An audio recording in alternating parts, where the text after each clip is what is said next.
Lo más duro no fue lo que pasó, sino lo que vino después. Esos momentos en que empiezas a dudar de ti, de tu cordura, de que te empiezas a llenar de culpas, le das mil vueltas y mil vueltas y empiezas a sentirte fracasada, a creer que la del problema eres tú. Pero no, no es que estés loca ni que seas débil. Simplemente no te preparaste para algo así. Tuviste que aguantar en silencio para evitar confrontaciones, muchas cosas. Al final nadie te enseña, no hay una escuela para convivir con un narcisista y para cómo actuar ante momentos de extrema violencia en tu contra. Pero el día que lo entiendes, ese día es muy importante, porque por principio de cuentas dejas de culparte y empiezas a reconstruirte. No estás sola, aunque así se sienta, no estás sola. Soy Leti, legalmente humana, y esta es mi historia con la violencia de vivir con un narcisista.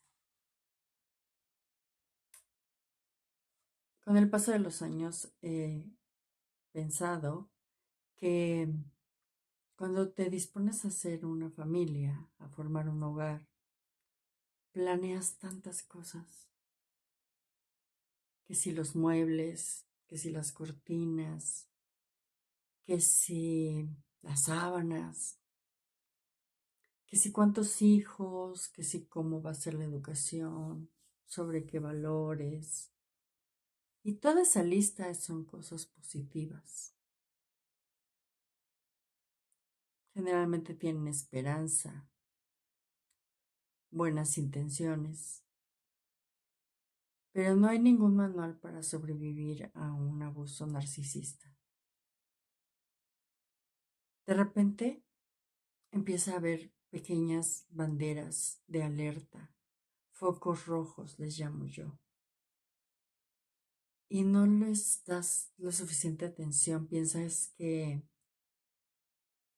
es porque te quiere mucho, porque se preocupa por ti, pero no te das cuenta que poco a poco empieza a tener control sobre tu vida, sobre tus decisiones, sobre cómo actúas, cómo empieza a cambiar tu forma de pensar. Yo vi las señales, pero pensé que eso era normal.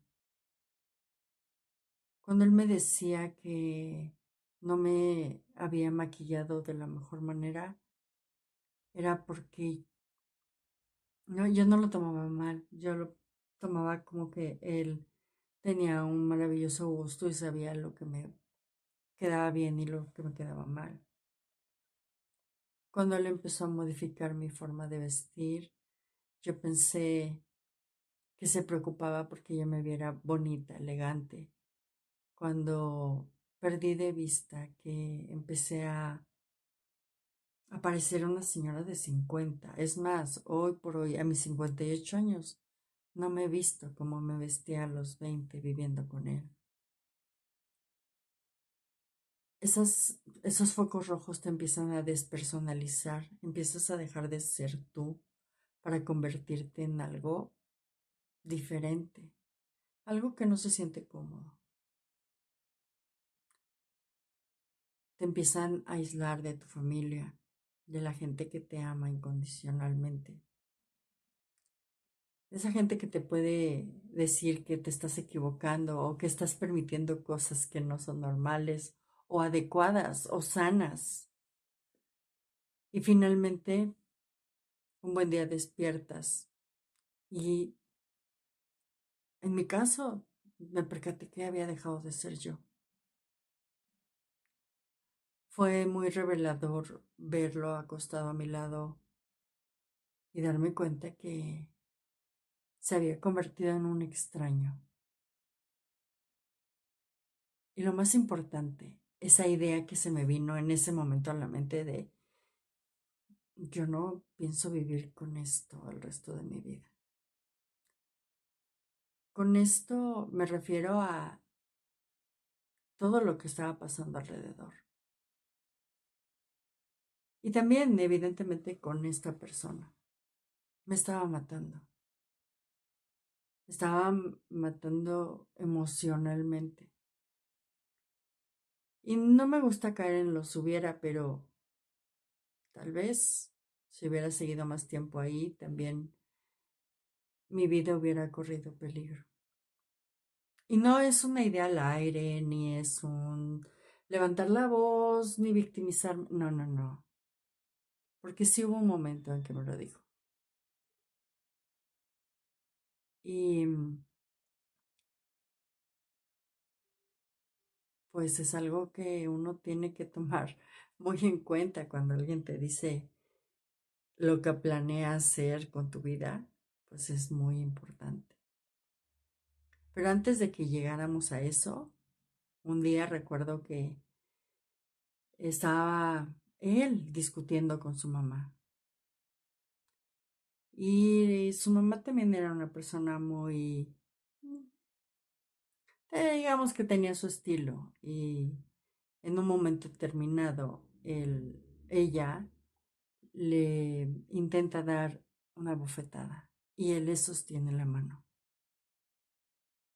Esa imagen de él sosteniendo la mano para que no lo golpeara, siendo él ya un hombre, era muy fuerte, pero lo que vino después fue todavía más fuerte cuando le dijo, no te atrevas, porque estoy entrenado para matar.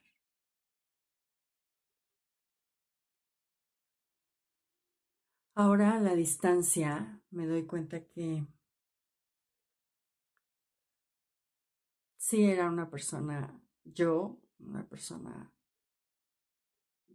que no tenía muy claro dónde estaba parada y que quizá esos 5 minutos de instinto de supervivencia fue lo que me hizo alejarme definitivamente de él. No fue fácil. Definitivamente los peores años de mi vida sucedieron después de esa decisión. Hubo mucho dolor, ausencia. Lo más complicado fue que finalmente sus amenazas se cumplieron y terminó llevándose a mis hijos, quitándolos de mi lado y metiéndoles una sarta de ideas que pues hasta el día de hoy no han, no he podido revertir. Muchas veces hemos escuchado esa frase de que el amor de una madre todo lo puede. Bueno, pues en mi caso, mi amor no sirve de nada, porque la narrativa que él construyó en mi contra, a pesar de que él ya murió y su madre también ya murió, que fueron las dos personas que hicieron esta narrativa en mi contra, envenenando o cambiando la forma de pensar de mis hijos hacia mí, pues está más viva que nunca. Y el amor de madre no sirvió para nada, ¿eh? Yo no, yo no estoy hablando desde los 5 puntos para sobrevivir. No, te estoy hablando a ti desde una historia de fracaso, desde una historia en que las cosas no pudieron salir de la mejor manera. Es complicado aceptarlo, por supuesto. Me emociona. No de la forma bonita, pero ojalá si en algo te refleja esta historia, en algo te resuena, algo que estés viviendo, lo único que te puedo decir es que busques ayuda. Sobre todo, tienes que tener muy claro que hay tres frentes que tienes que fortalecer. Primero el frente legal. Defiéndete. Busca instituciones, un abogado. Apóyate en las leyes de tu país para poder frenar este tipo de actos en tu contra. Segundo, muy importante, y no porque venga en jerarquía, sino que tienen la misma importancia. Pero otro frente es el frente afectivo. Esas personas que te aman incondicionalmente, que te escuchan y no te juzgan, que son tu equipo, que saben quién eres, que saben que te perdiste, pero ahí están para recordarte quién eres y todo tu potencial y todos tus valores y tus principios. Esa gente que te va a abrazar y te va a consolar. Yo me aislé por vergüenza, porque yo sentía que había fracasado.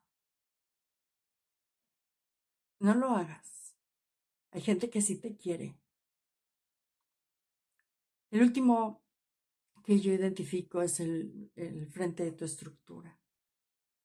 Tienes que tener una estructura para no perderte, para que alguien te esté recordando, porque vienen muchas ideas, tienes que hacer muchas cosas para sobrevivir, entonces pierdes de vista los básicos, pagar tus servicios, cortarte el cabello,